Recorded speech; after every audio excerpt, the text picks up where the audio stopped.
Hello again, year 11, and in today's lesson we will be extending the work that we did on completing the square and sketching graphs by trying to complete the square of slightly harder functions.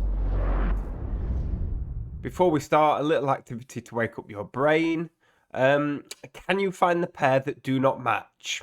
So what I mean by this is there are lots of expressions that are quadratic expressions and also some expressions where I've completed the square. Now, some of these do match up.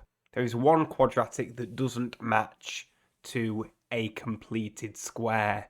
Can you find which one it is? I would suggest you pause the video here and just think about this for 2 minutes.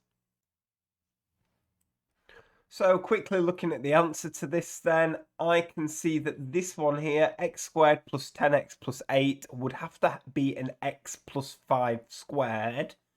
Is it this one? Well, 5 squared's 25. To get it back to 8, I would need to subtract 17. So those look like they match. Let's have a look at this one. Okay, half of 6 would be 3, so it would have to be an x plus 3 squared. Well, here's an x plus 3 squared. 3 squared is 9. To get it back to plus 2, I would need to subtract 7. So those match. Let's look at this one here. I've got an x squared take 4x plus 8. I would need an x take away 2 in my bracket. Negative 2 squared would be 4. So to get back to plus 8, I would need to add another 4. So that's looking like a match. Let's look at this one next. I would need an x take away 4 in my bracket. Well, I've got an x take away 4 here. Negative 4 squared would be 16. To get 16 back to 14, I would have to subtract 2. So it looks like this one is the odd one out, but let's see why. If I did this, it would need x take away 3 squared, and that would give me plus 9. So if I wanted to get to plus 10, I wouldn't need to subtract 1, I would need to add 1. So I hope you've been able to print out one of my note sheets for today, but if that's not been possible, do not panic. Just make sure you write down the title, Equations and Graphs 4, and the objective for today is complete the square for functions of the form ax squared plus bx plus c. We kind of avoided this last lesson, and also when we completed the square in year 10. It might have been that one or two of you tried this as an extension, but I did no formal teaching of this. I thought I would leave it till year 11. So you are going to need some basic knowledge of completing the square for today. I'm sure one or two of you will be relieved that I'm not going to be asking you to sketch any graphs with today's information. However, I am going to link this into solving equations by completing the square. So, the instructions to complete the square with a coefficient of x squared, well, it isn't really too much more complicated. We just have to do a factorisation first. If we do a factorisation first by using the value of a, the coefficient of x squared, it will leave us with a bracket that we can complete the square of. So we will complete the square of that bracket and then see how we can adapt that. So why are we looking at this today? Well, whilst I was just double checking the requirements for the GCSE course, I saw an example of one of these questions in the teacher guidance, and I thought, well, we haven't done this, so it would be worth taking one lesson just to look at. So let's look at a first example where we are going to rewrite the expression 2x squared plus 8x plus 12 in the form r x plus p squared plus q. It looks scary, but it isn't as complicated as it seems. We just need to work out the values of r, p, and q. So let's see how we do this. So the first thing that we need to do is we need to factorise this expression using the coefficient of x squared. So I'm going to take out a common factor of 2.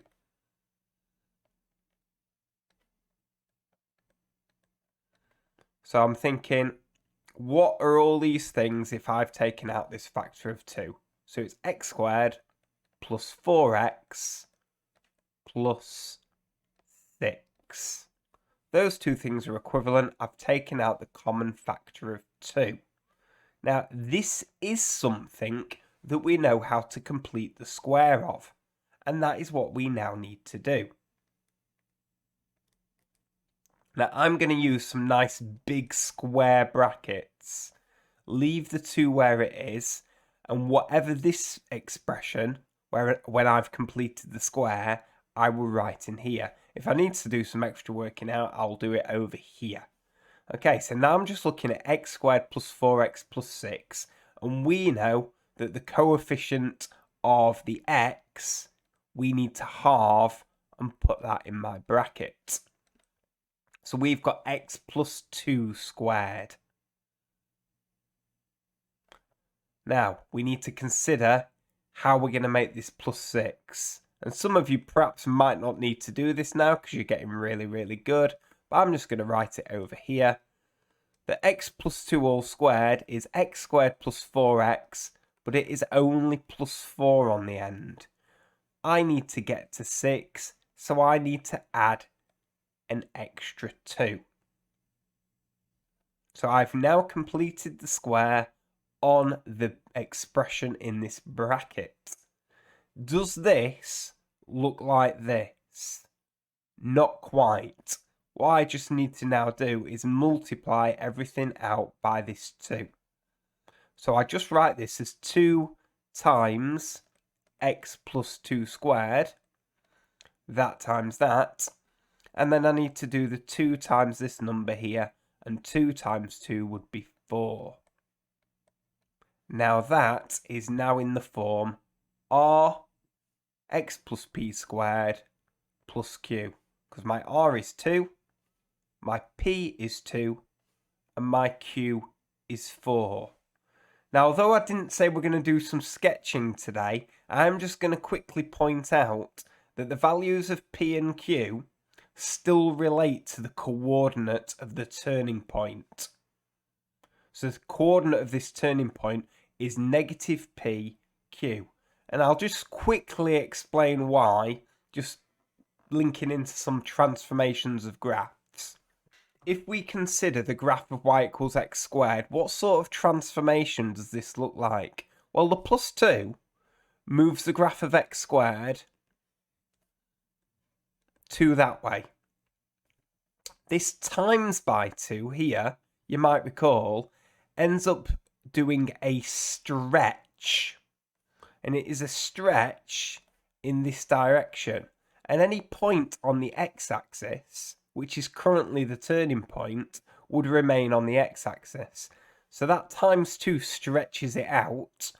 And then that plus 4 would move the graph then up 4. So you can still see the turning point is determined by these two numbers. So the turning point would be minus p, q. But like I said, no sketching today, so don't panic. Let's look at a second example. So exactly the same sort of question. Rewrite the expression in the form rx plus p squared plus q. But then we've got something extra to do at the end. And some people are panicking because they can already see some surds. So let's do the first part and rewrite it in this form. So what is the common factor I'm taking out this time? Well, I've got 3x squared, so I'm going to take the 3 out. And you'll see all of these digits are multiples of 3 to make it nice and easy. So 3 times negative 2 is negative 6, and 3 times negative 9 is negative 27. So I have factorised it. Now, using my square brackets, I am going to complete the square of this expression. And it would be x minus 1 squared. And the negative 1 squared would give us positive 1. So to get to negative 9, we need to subtract 10. It's not quite in that form. Multiply by 3. So it's 3x minus 1 squared. And then 3 times negative 10, which is negative 30. So that is written in the form r x plus p squared plus q. Hence or otherwise solve the equation. Now, you sometimes see this expression in an exam. Hence or otherwise. Hence normally means what you have just done can help you. But the word or otherwise means you can then do it in a completely different way if you want. You could solve this equation using the quadratic formula, for example. But because we've just completed the square, that will actually help us solve this equation, and that is why they've used the word hence. It says express your answer as a surd in the form a plus or minus the square root of b. So that's what my final answer needs to look like, where a and b are integers to be determined. It looks horrid, but what you'll find is not actually now too bad. So we have already rewritten our quadratic in this form, and we are solving it when it equals naught. So all I'm going to do is write it and put it equal to naught. Now you might recall that when you have completed the square on a quadratic function, you can just use inverses to solve the equation. So I can add 30 to both sides of my equation.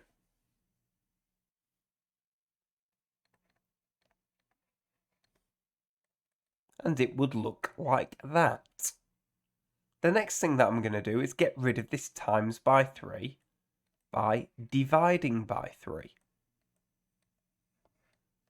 When I divide by 3, the 30 becomes 10, and the divide by 3 just gets rid of this multiply by 3, so I have x minus 1 all squared.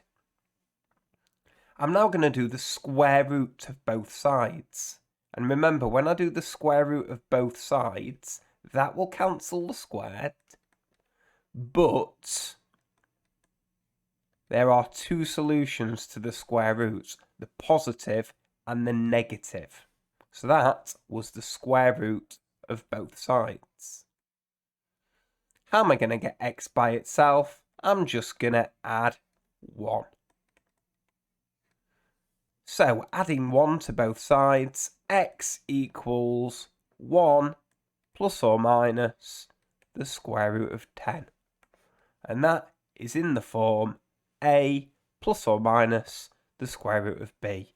My a is 1 and my b is 10.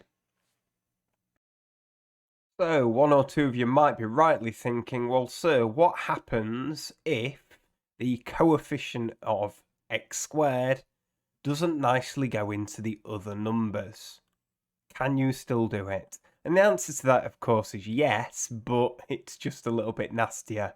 I normally favour, as you've seen in the past, using fractions. You might prefer to use decimals for questions like this. So let's have a quick look at this final example. It says rewrite the expression in the form r bracket x plus p squared plus q. So exactly the same again, but this time I've got 5x squared plus 4x take away 10. So if I factorise this using the number 5, well, technically it does. You might argue it doesn't factorise with a 5 because 4 isn't a factor of 5, but we're still going to use this argument. Okay, so what would this have to be? Well, it would have to be 4/5 of x.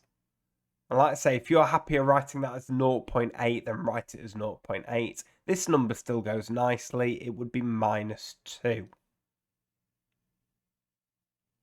So I am now going to have to complete the square with this 0.8 or 4/5.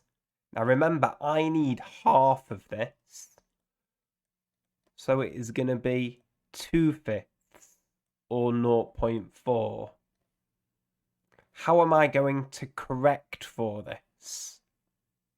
Well, I'll do this one. X plus 2/5 all squared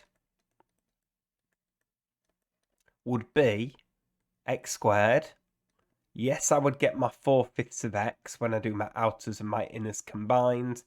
And this would be 4/25. Or if you're using decimals, I believe 0.16. I'm needing to get back to -2, so I'm going to have to subtract 2 and 4/25. Or if you prefer, -2.16. Let's now put it into the form r bracket x plus p squared plus q. So I'm going to multiply out by 5. So it's x plus 2/5 squared. And this number times by 5. Well, I can just about do this in my head. -2 times 5 would be -10. And 4/25 times 5 would be 20/25. So that does simplify a little bit. 5 bracket x plus 2/5 squared minus 10 and 4/5. There's a decimal. You should have 0.4 here and -10.8. So the questions today are coming from Corbett Maths. The reason why I've put them into my PowerPoint is because he's just given some very plain answers at the end, whereas I've done all the working out. There are 2 sets of questions. There's some questions where you are rewriting it in the form r bracket x plus p squared plus q, and some other questions where you are then solving them. Now, I would like you to solve them by completing the square first. Obviously, these might solve using the quadratic formula, and if you want to practice a quadratic formula question, you could do one of these using the quadratic formula as well. As always, please use the last 5 minutes to check through my answers. If you've made some mistakes and you're not sure why, please get in contact. If you have any issues whatsoever, do not hesitate to contact me in the Ask the Teacher channel.